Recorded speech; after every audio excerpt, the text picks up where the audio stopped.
স্কিনের একটা শুকনো ডিজিজ সোরাইসিস। এটা একটা মারাত্মক ব্যাধি।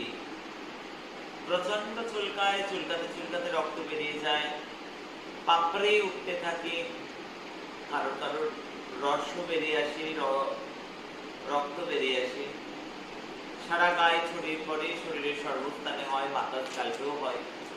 তাই এই যে এমন একটা রোগ সহজে সারতে চায় না, কিন্তু ভগবান ভৈরবের এত অপার করুণা, অপার দান, জয় তোমার উপময়ী শ্রীধামের প্রতি, যেখানে এখানকার ভৈরবের স্বপ্ন দেয়া ওষুধে আজকে লক্ষাধিক সোরাইসিস পেশেন্ট ভালো আছে, দেশ বিদেশে।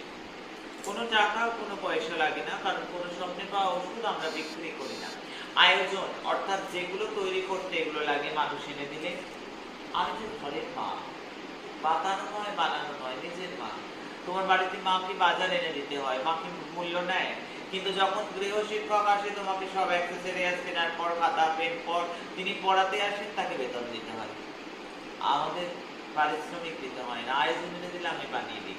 আমার ধানের দৈব ওষুধে আজকে সোরাইসিস পেশেন্টরা ভালো আছে, তারা হাসছে, তাদের দাঁতগুলো মিলিয়ে গেছে। আর এগুলো বারবার এক একবার মিলিয়ে গিয়ে আবার রিল্যাক্স হয়, কিন্তু ধামের কৃপায়, ওষুধের কৃপায় মানুষ ভালো আছে।